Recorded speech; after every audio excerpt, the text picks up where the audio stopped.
Perry Cross is an extraordinary man who has endured significant adversity. At just 19 years old, a life-changing event on a rugby field shifted everything that he had planned. And in an instant, his life was never the same. Perry didn't let that stop him, though. He has traveled the world, met Christopher Reed, started his own spinal stem cell research, and now he is in the first stages of advancing the fight against paralysis. Perry's story is beyond inspirational. Not only does he rewrite the narrative on what is not just acceptable, but tolerable, he will also have you questioning everything that you think is possible. What this man endures every day is beyond what most of us could ever comprehend. And this episode is truly special. You will laugh, you will cry. Perry's sense of humor comes out clearly, and he'll also talk to us about the unfairness the people in his situation face, along with the faith and hope that he has that one day his condition will find a cure. Join me for this special podcast episode with Perry Cross, an Australian guy who walked out onto a rugby field one day and not only had his life changed, but as a result of a significant injury, has decided not to become internalized and sorrowful for his condition, but instead to utilize that as a platform for change. Like, subscribe, and enjoy Perry Cross.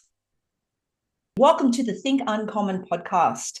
I am Jo Jackson, your host, and I am here today with Perry Cross. Perry is an inspirational man, and the word inspiration is heard quite often. Perry is an example of exactly what that means. He's a driven, courageous, and compassionate man who does not let inconvenience keep him from living a full life, a life that keeps pushing boundaries, finding new ways to contribute. And if I listed everything that Perry has achieved in his short lifespan, there would be absolutely no time for the podcast. So before I do that, welcome, Perry. Thank you so much for your time today. Thank you very much, Jo. It's a pleasure to be here. Love it. Perry, when I reached out to you on Instagram and said, I'd love to be able to be a part of your world and would you be willing to let me interview you, you were immensely courteous and almost grateful for the fact that I had reached out. And I just want to first of all start off with expressing my absolute gratitude to you, because I find that when I go to interview men, sometimes they don't feel like they have the qualifications to have a conversation. It's important, when you've got a message to share that you can spread it far and wide. And, I'm pretty driven about my passion and causes in life, and why not feel free to share them? So thank you for the opportunity. Awesome. So let's get into a small snippet of Perry Cross and what you've achieved in your very short lifetime.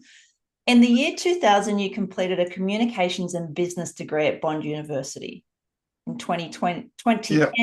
you established the Perry Cross Spinal Research Foundation.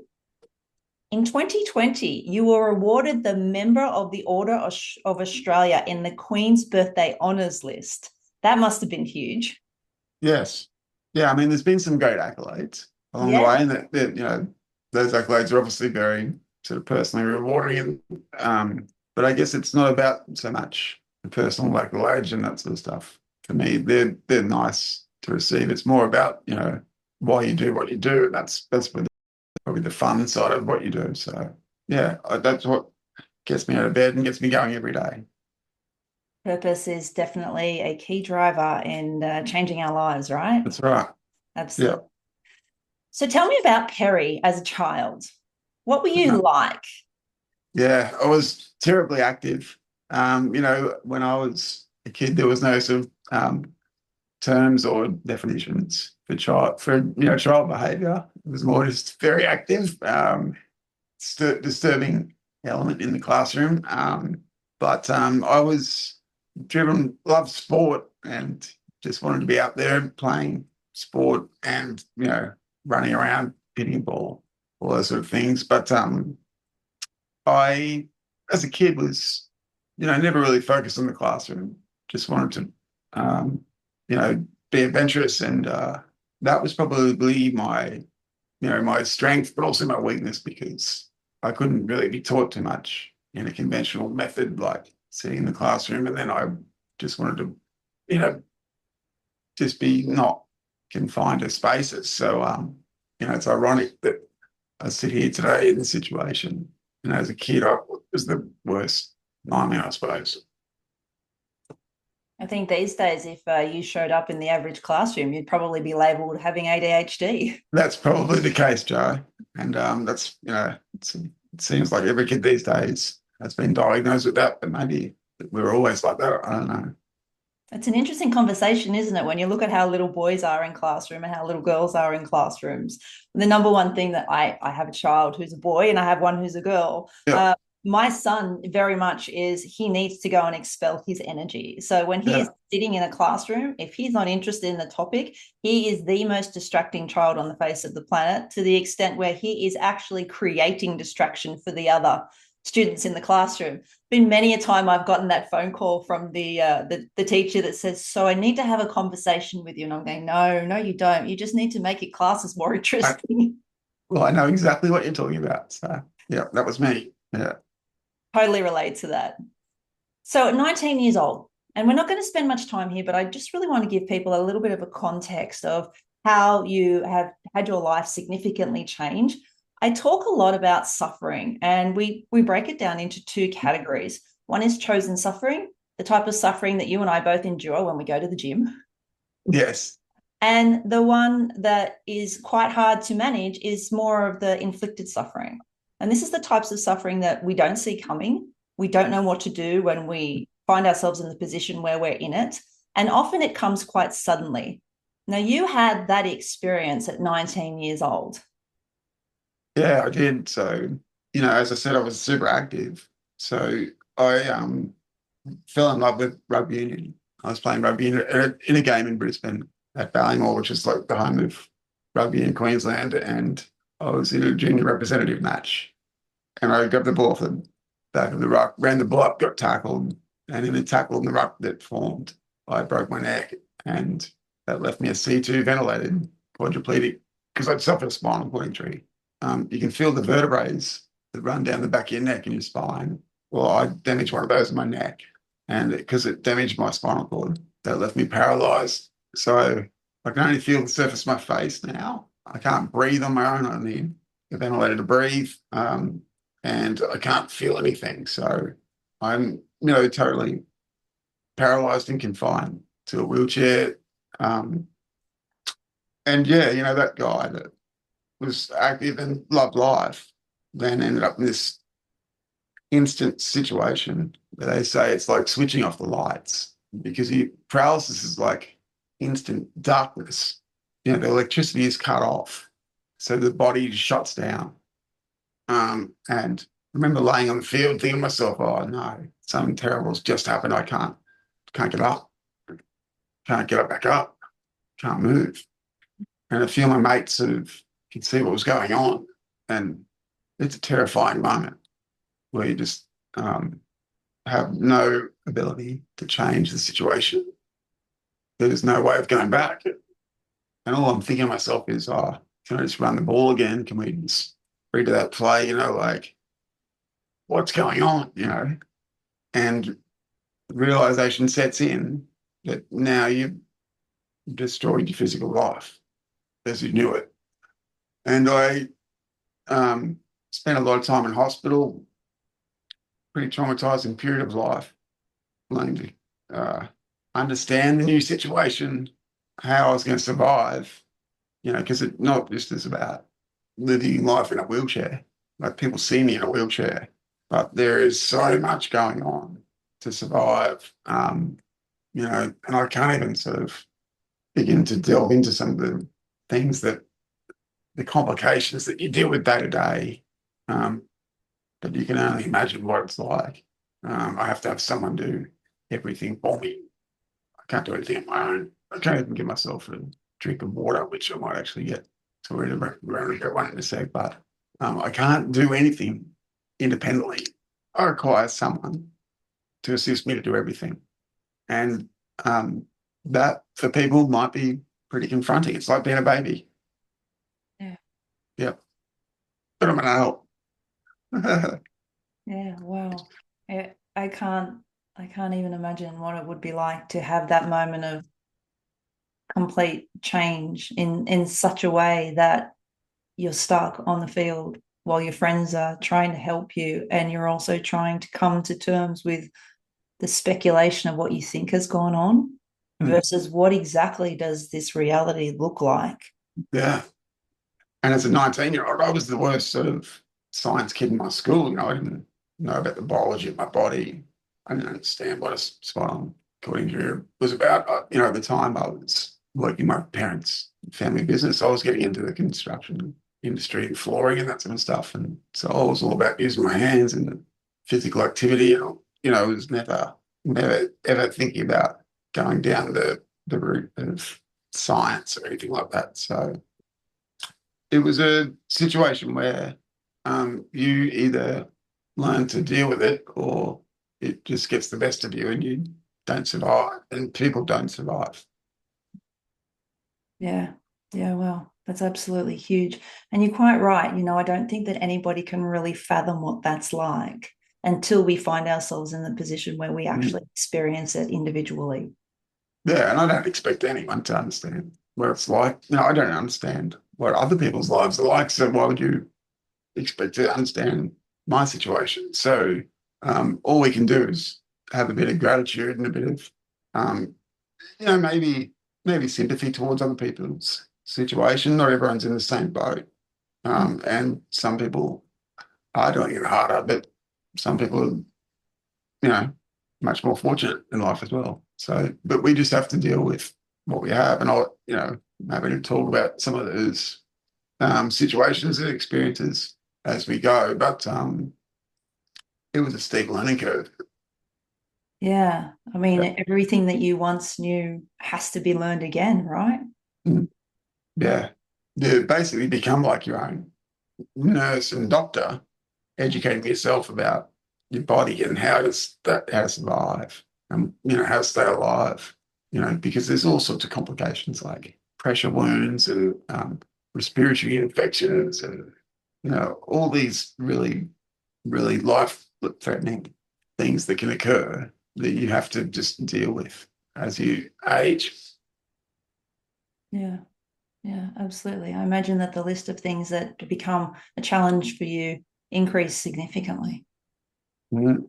Yep. Yeah, there's been some times in my life where I'm like thinking about how I'm going to get out of the situation because, you know, got an infection or, I've had a broken bone or, things that you just don't expect. And then they're much more complicated to deal with because you're quadriplegic.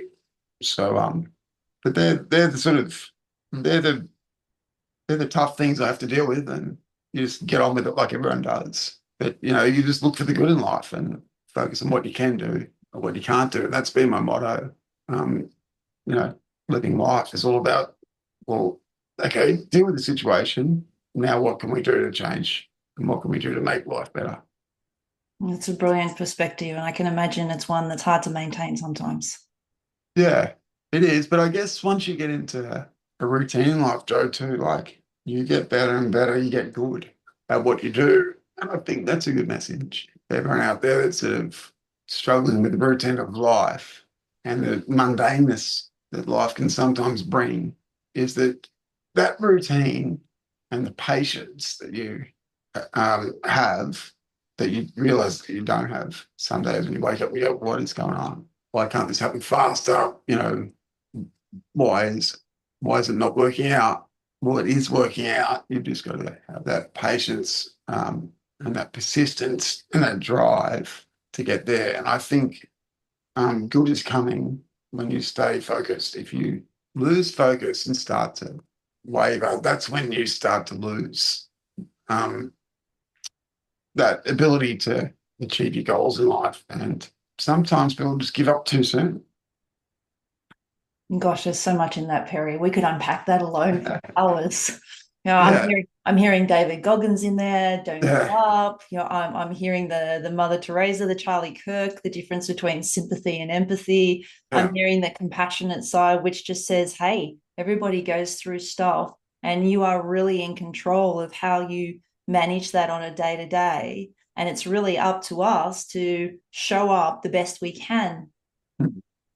Yeah, that's right. Because some days aren't the best days. Like, you get up and you, for some reason, don't feel 100%, or, like, what's going on? Where's the stars and the moon today? Because it's like, this wasn't like it this yesterday, you just, something in your head. And you just have to, like, push through. And the next day, for some reason, just gets better again. But who knows? If we understood that life would be easy, right? But it's not. It's not like that. There are things we don't understand, and maybe there is more to this world than we can really, as a human being, comprehend. But at this stage in life, we don't know. So let's just push on. It's almost like a cruel irony, isn't it? That the best of us comes out after moments of adversity, but we have to face the fire in order to come out fortified. But nobody wants to actively go and step into a fire or face adversity.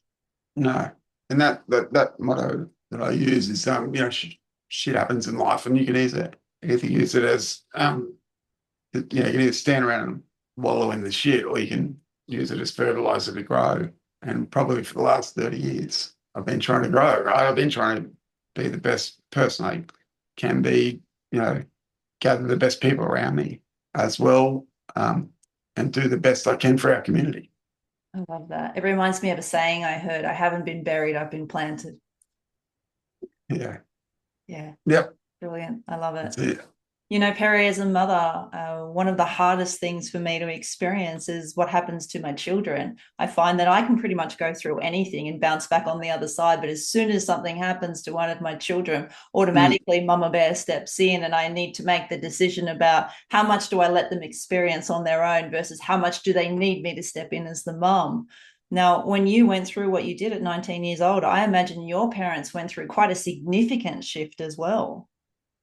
Yeah, and we didn't probably, get to chat about this before we jumped on the podcast, but there was a moment in my life that, my mum sort of said to me, you're going to have to make a decision about what you want to do, because I'm not going to be able to do this for you. Um, obviously, but as a 19-year-old, I was in a situation where, I was in hospital, in intensive care, on life support, making decisions about whether or not we're going to switch the machine off, or keep living and live in this situation, but not be a burden on others. And fortunately, my mum was probably a little bit um, less sympathetic, um, and made me make that decision. Made me realize, okay, it's not going to be easy, but no one else is going to do this for me. And you're just going to have to rip in and have a crack. And I remember, actually, it wasn't long after I got out of hospital, my mum came in one morning. I was still in bed getting ready. Like, my carer team were there, and they're I'm laying in bed, and she's like, "What are you doing in bed still? You're meant to be up by now." She's freaking out. I'm like, "Oh, I didn't feel like getting up." She's like, "Oh, I'm like, hell, you're not getting up." I like your So, mom. yeah. So she waited there till I got up, and it took another hour for me to get out of bed. And she's like, "I've got to be at work, and you're holding me up, but I'm not leaving until you're out of that bed and in that chair." And I'm like, "Okay, all right, Oh gosh. I get it." So Wow. I never did that again. So moments in life where you look back and go, "Yeah, grow up, put your big boy pants on, and get serious about what you're trying to do in life, because no one else is going to do it for you as much as you want people to do it for you. You just got to do it yourself, right?" So, Yeah, absolutely. So mum yeah, really advocates ownership and agency for you. It's like, you're a big boy. You need to make this call. So hurry up and get it on with. yeah, it might be a shit situation, but it's your situation. So deal with it, like that. Wow, that's a Yeah, tough one. You expect mum to show up as Mother Teresa, thinking, she's going to be there and she's going to be supportive and she's going to be everything. And she puts on the size 13 boot and goes, right, Perry, let's go. yeah, and but maybe that's been the best lesson in my life, right? Is that gave me the kick up the arse to get going, and that gave me the drive and the fortitude just to go, well, okay, I can do this. It's not that bad. Just get on with it. Because there's plenty of people worse off in this world, and there's plenty of people better off. So don't make excuses. Get up, grow a set, and let's go. Yeah. Such an Aussie thing to say, grower said. My dad used to tell me when I was a kid, life's not fair. Stop looking for fairness. Yeah, no, that's exactly right. But these days, it feels like everyone wants fairness. And it's like, I love it that you want fairness, but it's not that simple. It's not that easy to just create fairness. And our systems try and create fairness, but that leads to more heartache, because then you don't get fairness. And people take advantage of the situation and leads to more abuse of, you know, things are not being fair. So I think that sometimes the more you try and make things fair, the harder you make it for yourself. I think we also need to be mindful of the difference between fairness and equality. They're very That's very true too. That's right. different. So your everyday is, I'm imagining, quite intense. You've got a routine that your carer, whose arm we have seen, helps you out with, and it's there for you pretty much 24/7, I'm guessing. Yeah. Yeah. Give me a run through in 30 seconds of an average day for Perry Cross. Yeah, it's plural, multiple carers, so I have a team. And we kick off early, 5 o'clock. We're on the go for the next 2 or 3 hours, just getting ready for the day. That's how long the morning routine takes, because I have to have someone do everything into the shower, dress, into the chair. And that gives me the time and space to then be able to get up and get going, to be able to get to the gym. I like to get to the gym before work starts. And then some afternoons I'll go in the later in the day. And then have a crack at what's set for the day. And I'm like everyone. I want to be up and active and going, and try and live as normal possible as I possibly can. Well, as normal life as I possibly can, just because that makes me feel like a normal member of our community. I don't want to, feel different. I look different, but we all look different. No one looks the same. But I want to just be doing the simple things like everyone else does. Yeah, absolutely. And there's something to be said, we spoke about before we started, about routine and the significance of routine and being able to keep going every single day. Yep. Yeah.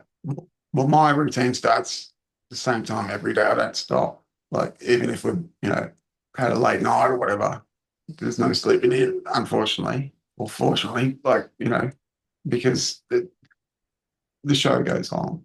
And as much as it's sort of, you know, why don't you just have a break? Well, maybe that's what holidays are for. I can go away and have a rest or change things up. But this show goes on no matter what.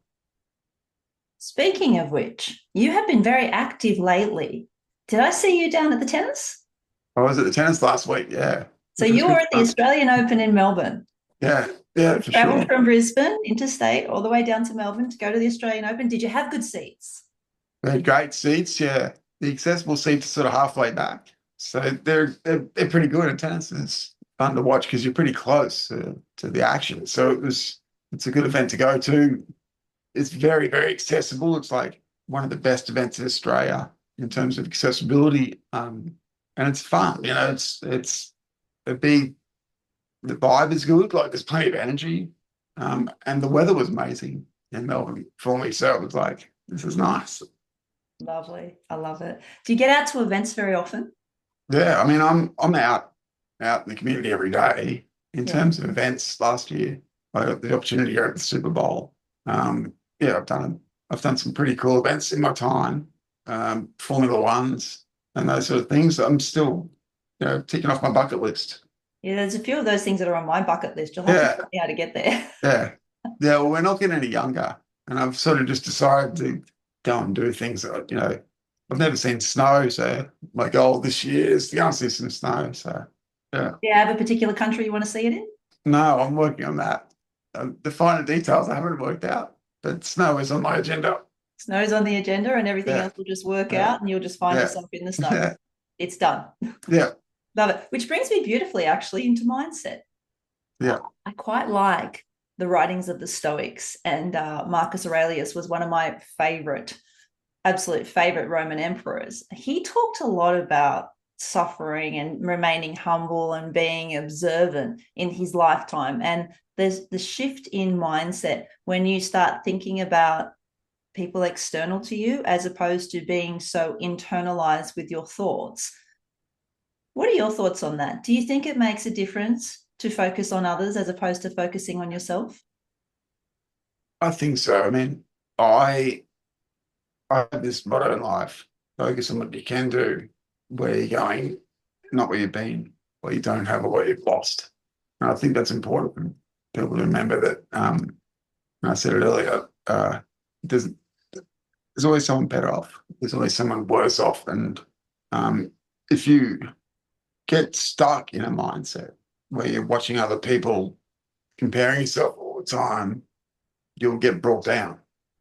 Um, and so you have to focus on what you can do and what you're good at, and the things that allow you to be you and your uniqueness. But you have to appreciate that, accept it, and then utilize it in the best way possible. So I'm not going to be good on a building site anymore, but I might be better at working out how to help build some accessible housing. And so there are things that I can be passionate about, but I've just sort of realigned that magnifying glass. I always also say if you take a magnifying glass out into the sun and you wave it all around, it's got no power. But if you focus a magnifying glass on a piece of paper or an object, um, the piece of paper focused right angle and the right distance, that magnifying glass can burn that piece of paper. It's quite remarkable. Some kids have probably never tried it because they probably don't even teach that to you at school these days. But when you learn that magnifying glass has power, and you look at that like your mind and the power of the mind, when you focus the mind on an object with the right energy at the right distance, your mind has power. And when you get into a position of understanding the power of the mind and that energy, then you're unstoppable, literally unstoppable, because people need to get out of the way if you got something good to do in life. And people like Elon Musk are pretty amazing. They gather themselves with the great people around them, but his mind is obviously very, very focused. Oh my gosh, I can't even imagine what goes on Mm, in his head on mm. a day. Yeah, it must be insane. Like he must be just, Insane. yeah, like how does he do all the things he does? But when you get focused, when you get clear about what you want to do, look out. Yeah, yeah, the man definitely doesn't rest, that's for sure. Mhm. So you mentioned just then, you were talking about accessible homes, and I'm so glad that you brought that up because I know that you have quite an investment in Accessible Homes Australia, and I'd love to hear more about what it does and how it came about. Yeah, so the accessible housing came about through a scheme which is built into the NDIS, the National Disability Scheme. And I heard about the scheme sort of coming to fruition just through networks and that sort of stuff. And I decided that that would suit me. Accessible housing would be something that would work for me because in Australia, we don't have an accessible home market. There is no housing market where you go into realestate.com and tick the box for accessible housing. And we still don't have that yet, but we are in the throes of creating an accessible housing market in Australia through the Specialist Disability Accommodation Scheme. And so we set up accessible homes to help people who couldn't build and buy houses on their own. Bit with my situation. So we thought we'd help by setting up Accessible Homes Australia to provide a hand. And so that's grown over the last few years. We now have approximately 20 homes, and we have another 12 villas under construction. So we're only small, but we're pretty mighty. But we're getting things going, and that allows people that have mobility issues to be able to get approval through the SDA in the NDIS, the funding that allows them to move into one of our homes, which then is life changing in my opinion, because my house, I live in a SDA house. It's got voice control, everything, the lights, the aircon, the blinds, the TVs, the doors are all voice activated because I can't use any. My hands, obviously. I've got someone with me 24/7, but they're also doing other things at the same time for me during the day to allow me to be able to to have some independence. So when I can set the temperature on the aircon, or open the front door for a guest or whatever, if they're helping to prepare a meal, then it means we can be doing two things at once, but it allows me independence, allows me to be productive in my own day. There's some great independence that I get from this. So that's the beauty of Accessible Homes, is that we provide a lifestyle for people that otherwise probably would have had to live in a nursing home, or maybe never left hospital, because that was my predicament at the time. Right. When I think about it, I know that there was quite a problem at one stage, and there may still be for teenagers like yourself at the time. There's nowhere for them to go when they have a traumatic injury like that, because there's not a space for that particular age group, because That's right. It's such a small minority of people that experience that type of event that it's not catered for. No, that's right. And they estimate it's about 30,000 Australians that will be eligible for SDA or specialist disability accommodation. So it's a very small number. But unless your family provide supports for you, or you're in a position to do it for yourself, you're left to sort of flounder in the system, because you can't just go into realestate.com and buy a house that's accessible. It just doesn't exist in Australia. Most of them have stairs. And so you're locked out of the most, our most important part of our life, being our home. And if you can't access housing, then what good are you to the community? Because you can't live a fruitful life. So, we have to have accessible housing in Australia. We have to have a market that allows people flexibility of location, flexibility of independence, or to live with others if they choose to.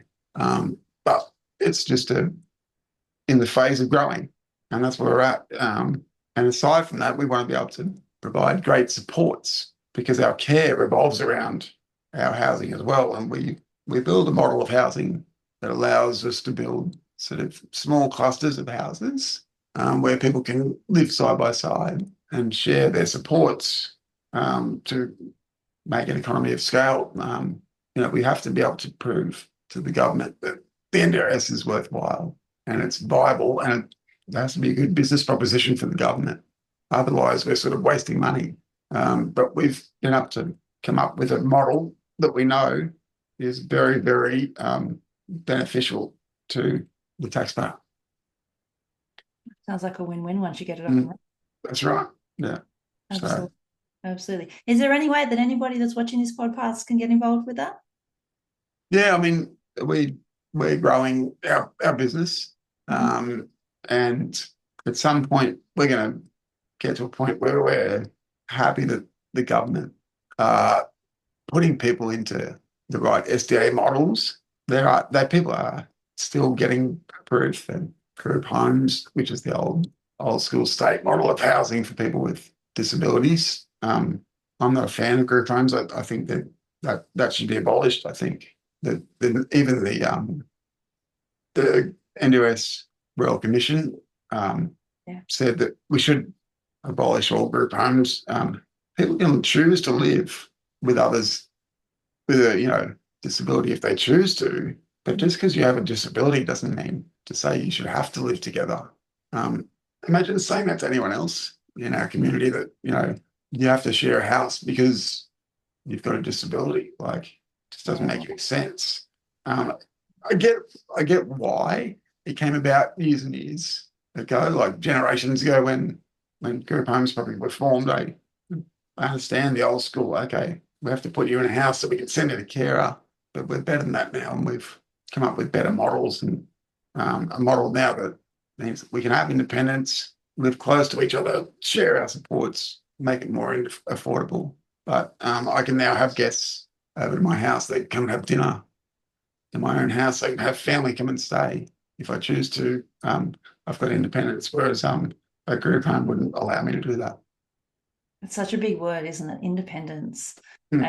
And the conversation you're having now is about basics of safety and shelter. When we're looking at Maslow's hierarchy of needs, that is the foundation. It's the first things that we look for. We cannot do anything else until we have those basics sorted out. And we wonder why so many people are unable to extend past that constant survival state. It's because their basic needs are not met. And that's what I was trying to spit out before, Joe, and you summed it up perfectly, because now I have the independence and those securities in place.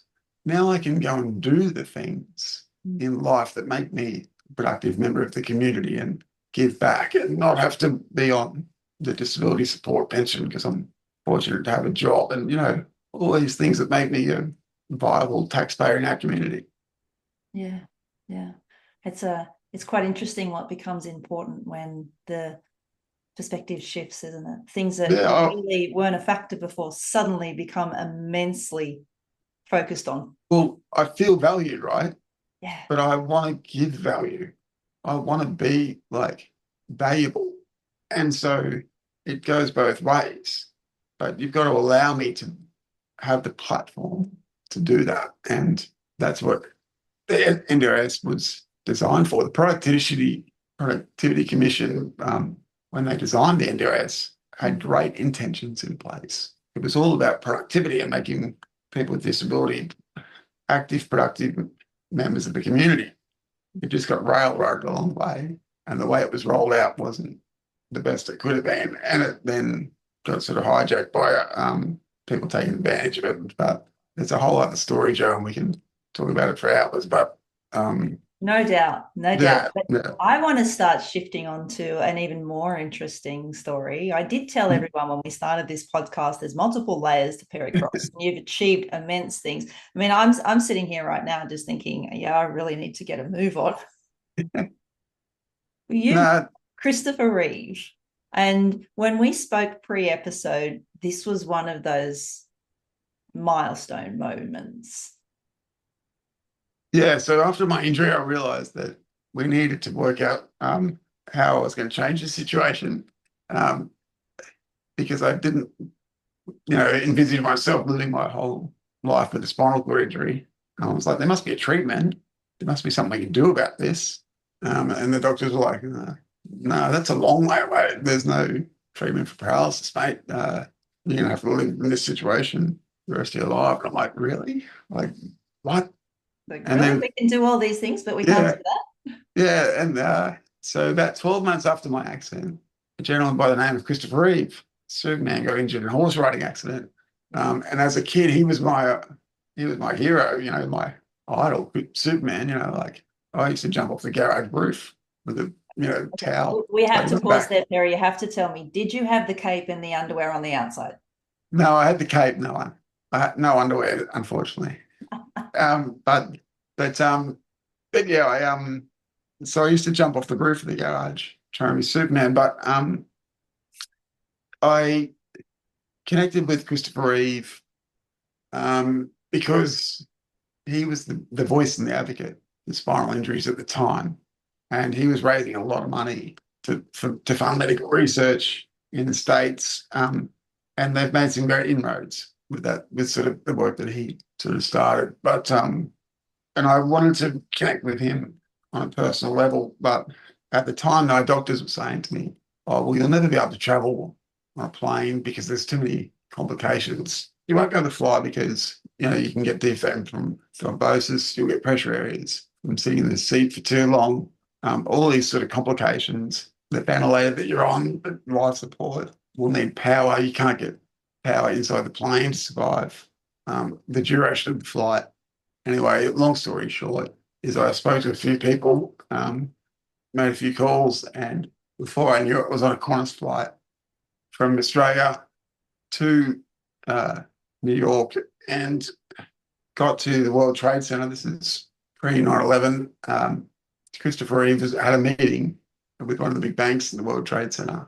I was in the room that he'd set up for me to wait in, and I was waiting in the room, patiently. A young Aussie kid, I was about 22 at the time, and in rolls Christopher Reeve with the same spinal cord injury as me, in more or less the same wheelchair, same life support equipment. He rolls in, he's got like an entourage of people, doctors and nurses, this huge box on wheels, basically being towed in by one of his support team. And I'm like going, wow, what is going on? Like, this is incredible. I'm over there with my carers, two carers and a backpack with a bit of gear. Might have come under bed. And the first thing Christopher Reeve said to me is, mate, how did you get here? Like, I said, well, we flew.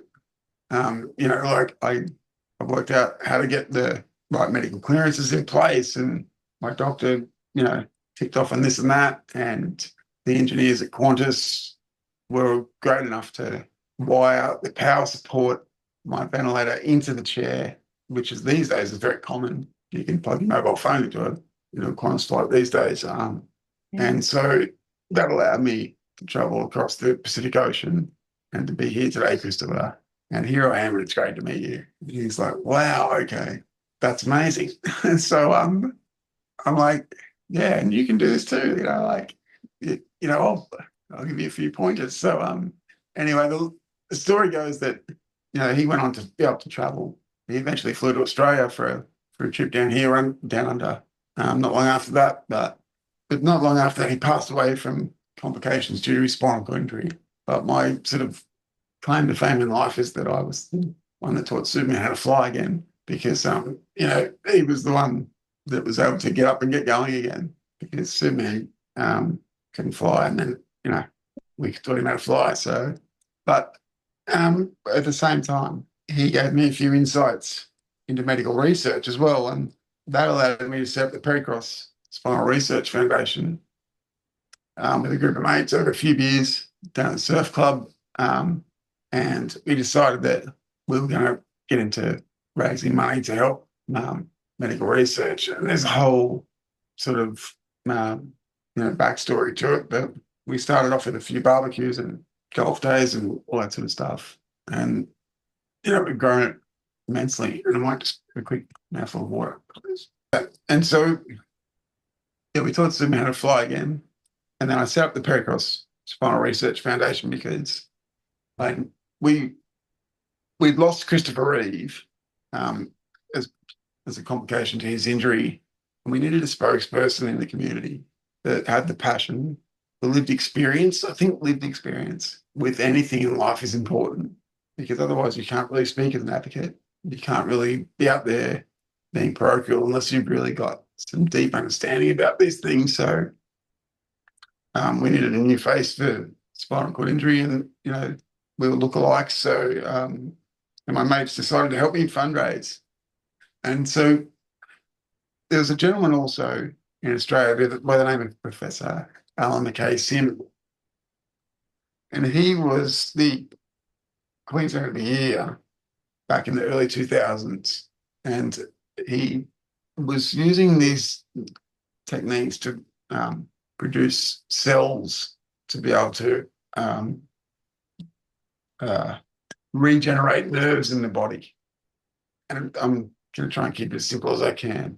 But Alan was later awarded Australian of the Year in 2017 because of the work he'd done over those years to develop nerve bridges and then transplant them into the spinal cord. And so the long and the short of it is that Alan and now a gentleman by the name of Professor James St. John came up with this technique of taking biopsies out of the patient's nose. So, for example, my own biopsy on my nose to take olfactory and sheathing cells from the human body in the lab and then transplant them into the spinal cord. But there's a process involved of purifying those cells to make them clean again. And then with the use of, cell biology technology, we can grow a human nerve bridge using these olfactory cells. And they're only tiny little nerve bridges. They're sort of microscopic, but they can form into like a 1 centimeter long nerve bridge that can be then transplanted into the spinal cord in surgery in the hospital at the site of the injury that allows the spinal cord to regrow across that injury site. Because as I mentioned early on in this podcast, all it is that the electricity is being cut off. So if you imagine a bunch of wires, the electrical wires in the neck or the back, the spinal cord, and you damage that or you cut that, then that electricity is cut off. Well, what we're doing is regenerating those electrical wiring. And so these little nerve bridges that we're growing in our labs are what we're planning to help use to regain function in people with spinal cord injury. So we've just started our human clinical trials this year, and the first people going into that trial. And I'm hopeful that we're going to get some positive outcomes. At this stage, it's a safety trial to make sure it's all safe, and there's a whole lot of red tape that goes with doing this sort of stuff. But the science behind it makes it sound, doable, and we're optimistic and hopeful for the future. That sounds super exciting. I remember seeing Christopher Reeve talking about stem cell research and how when he started advocating for the technology, there was a lot of resistance. Yeah, there was. And we're not sort of doing, there is a different types of stem cell research. One of them was about the embryonic type stem cell research, which we're not doing. And this is actually not even a stem cell type technology, because we're using the body's own cells, which is why it's an olfactory cell technology. But there are other stem cell technologies out there around the world doing different things, amazing things. There are other people working on a treatment for paralysis. Even Elon Musk has his own device that he's now working on called the brain chip through Neuralink, which is an implant in the brain. Yes. Translating, transmitting other messages to the spinal cord with another one, Neuralink beyond the damaged area. So there are other ways to go about this. We're purely focused on drug-free, implant-free, and repairing the damage to the spinal cord. And that is our one focus, is to repair that damage, to allow the body to heal naturally. We want the body to regenerate and recover naturally. Right. Yeah. So this is not about bringing in anything from the external. It's utilizing the body's own biology to rejuvenate based on how it normally would if it hadn't incurred that event. That's exactly right, Joe. And then we add in some rehabilitation. So we've teamed up and partnered up with the Making Strides Rehabilitation Spinal Gym here in Burleigh on the Gold Coast. And they are world leading in spinal rehabilitation. That's where I go to the gym every morning. And they specialize in getting people out of wheelchairs and immobilized to do exercise, because exercise is such an important part of your day, right? Whether you're mobile or not, you need to get the body moving. You need to get the blood flowing, the circulation happening, and the enzymes moving in the body to allow you to want to go and work and be productive and do all those important things, and burn energy and have a proper diet and all these things that allow you to be a functioning member of our society. So we're partnering with them in our trial because we know that it's important to do rehab to allow the nerves in the body to want to regenerate and regrow and to repair that damaged injury site. So it's early days, but we're very, very hopeful about the future. From what I've seen, you've got every reason to be. I looked at some of the videos that you've got on your website explaining exactly what the nerve bridging transplant process is.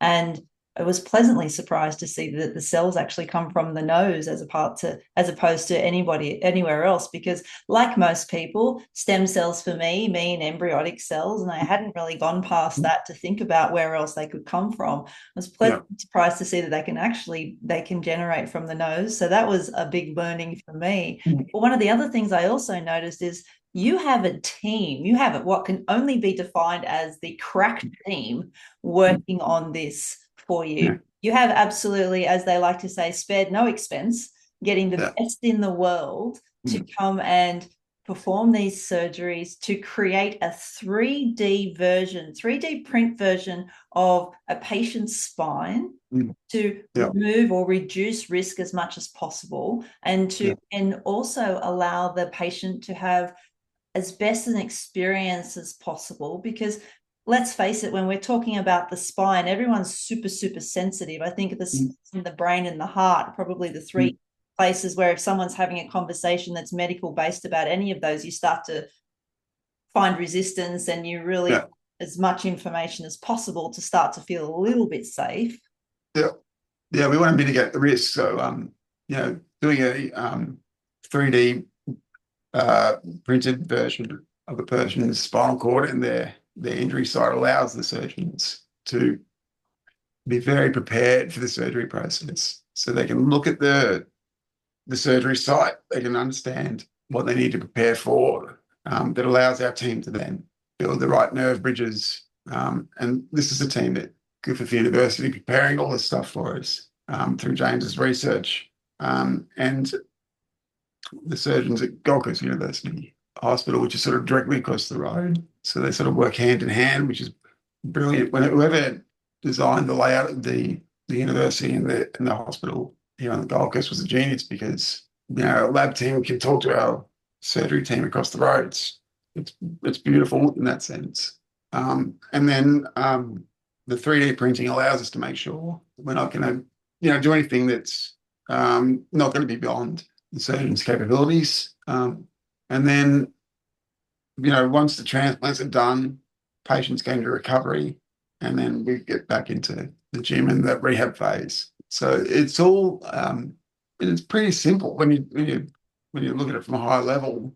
It's very, very complex engineering and science, biology, but we've got the best team in the world. We're growing the best scientific research team in the world, and they've come from all over the world. We've got 14 different nationalities working in our team now. So it's a big effort. There's about 40 different people in our lab team. In our research project team in all, there's about 300 people in the whole group. And then we've had about over 600 people inquire to participate in this trial, people with injuries. So it's a massive response to a human trial. It's one of the biggest response to human trial that we've ever had for spinal cord injuries. That's huge. And you're yet to perform the first surgery? Well, we're in the phase now where the clinical research organisation that runs the trial have been sort of handed the research, and it's now in their hands. So we now have to sort of step away and let them do their thing, because it's a third-party research organisation, to allow the ethical sort of way that trials are done. So it's over to them. As far as I know, we're getting very close, and if not, the first person is imminent. So and then we've got 30 people in the trial. 10 of them will have just the rehab alone, and then 20 of the people will have the surgery plus the rehab. So we're doing a fully clinical human trial, phase 1 safety trial at the moment, and then we're hopeful that phase 2 won't be far behind. So it's early days, but Yeah. we're on the verge or the cusp of something truly remarkable, seeing people hopefully repair the damage in their spinal cords. Wow, that is absolutely remarkable, and I definitely look forward to hearing all about the success, because when you look at not just the biology and the chemistry and the physiology, as you said, it all makes sense. It's just a matter now of getting Yeah. everything to work. Yeah. The reason we use olfactory cells, I should probably jump across this point, was the olfactory nerves are located in the back of the nose, right up in the front of the brain. So if you were to if you imagine like kids do, with your finger right up your nose, right towards the back of your nose and in the front of your brain, there is where the olfactory nerve connects to the front of the brain. And that's the sense of smell. Yes.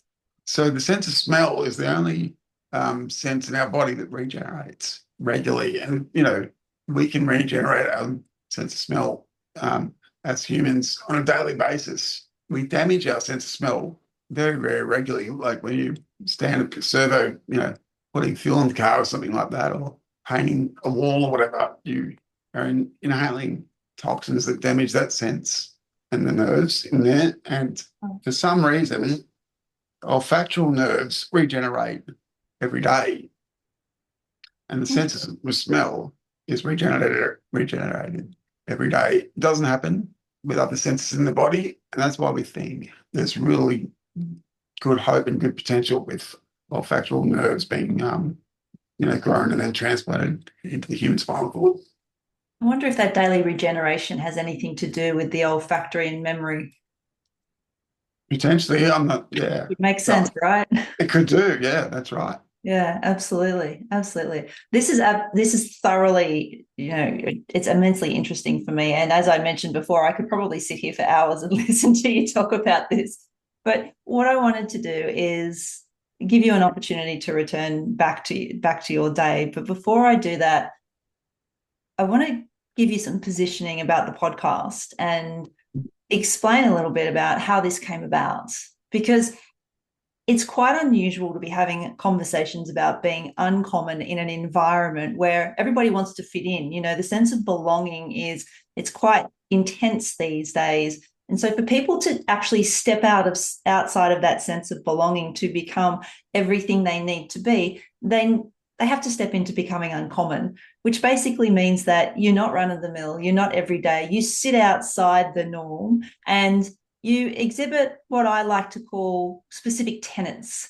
So the concept of the uncommon man was actually brought about, here you go, useless trivia for you, a conversation I had with a group of my friends who were all single, all Generation X women, complaining about there's no good men in the world. And so I started on this journey to prove them wrong. And the podcast was actually created for me to stick it to my friends and say, ladies, you probably want to be having a broader look in the world, because you're missing out on some amazing men doing some amazing things. And I'm absolutely privileged to be able to showcase men like you who've gone out of their way, who have just absolutely adopted everything about yourself. You own who you are. You go out and you exhibit these beautiful tenets of the uncommon man. And they are courage, code, conviction, and contribution aligned with congruency. And these 5 tenets are absolutely core to being uncommon, regardless of who you are. But I absolutely find them in every one of the men that I interview on this podcast. Yeah, for sure, Joe. Yeah, I mean, the one that stands out there for me is courage.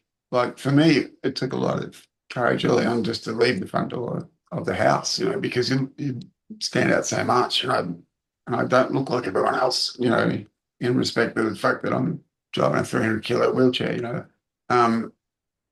And so it took a lot of courage to go, you know what? I don't care about what others think. I don't care about what you say about me. I don't care whether I can get into that building or not. I'm going to find a way in. I'm going to access people physically, but I'm going to access you then through your mind as well, because when people can see that I can give back and I can do things, like everyone else can, then it allows me to start a conversation. If you don't allow me to even access your building, I can't even have a conversation with you. So it's about accessing physical environment, but then accessing the mental environment as well, and allowing the conversations to happen. And that to me is takes a lot of courage. And that was my first sort of big hurdle to overcome, was getting out into the community, feeling a part of the community, going to university. I went to Bond, on the Gold Coast, and they were the ones going, come on into our classrooms. We'll let you study at our university. I'm like, wow, okay. There weren't many people there at the time using wheelchairs, but they were very open arms and very welcoming to me to go and study. And that allowed me to feel comfortable, in the environment.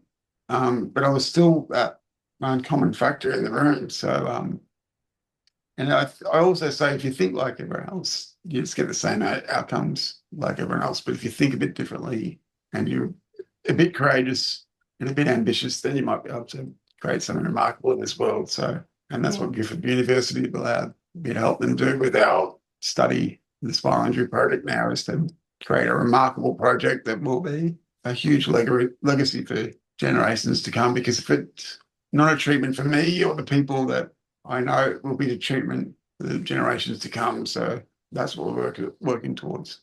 I love it. That is absolutely brilliant, which brings me perfectly into my closing question that I have for you. Legacy. What does legacy look like for you? Yeah, I mean, legacy to me is not something I try and sort of focus on too much. I mean, there'll be a legacy in the work I've started, because this project will go on and on and on, and there'll be other health benefits from this research. The body is amazing. So the legacy for me might be about helping people not with spinal cord injury. Maybe it's with acquired brain injury. Maybe it's with Parkinson's or Alzheimer's or other cell impaired biology research that we can add to our project. And that might be down the track, but we've got to get the science happening in a way that allows the simple things first, and then the complicated things can come. But the legacy for me, yeah, I try not to focus on it too much. I try and be here now, and live in the moment and enjoy today. But if great things come from what we've done, then beautiful. And if there's accessible housing scattered all over this country because of the work we did, then beautiful. Because it's good fun. You got to have, it started from a few drinks in a surf club, but maybe it'll end with a few drinks in a surf club one day too. Who knows? All the best Aussie conversations start off with a few drinks. Yeah. Although I am happy that yours didn't end up doing some of the crazy stuff I used to do with the drinks club. Your conversations are much more productive. I'm sure I've been there too, Jono. Don't worry. Yeah. Well, Perry, again, thank you so much for your time today. I'm absolutely convinced that everyone's going to just love this podcast. And if I may ask you a favor, could you keep us up to date on what goes on with the trial? Definitely. Yeah. We'll always be talking about what we do with the trial and that sort of stuff. But now it's in the hands of our amazing team. But thank you so much, Joe. I appreciate the opportunity to share my story and talk about what we do. It's a real privilege. Yeah, absolutely. Well, guys, that is another episode of Think Uncommon. As you absolutely noticed here, Perry is a wonderful man who's doing amazing things.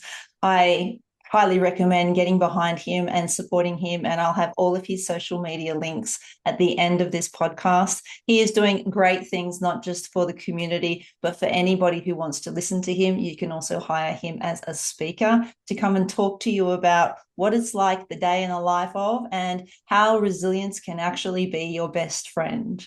So stay tuned for the next episode of Think Uncommon. Like, subscribe, share. We are hitting 50 episodes this year. And if you think that you are the next uncommon man to come on and be a guest, by all means, reach out and I'll have you fill in a form and we'll get in touch and have a conversation. You could be right here sharing your story with the world as well. Thank you so much, Perry. Immensely satisfying and absolutely beautiful conversation. I appreciate you. Thank you.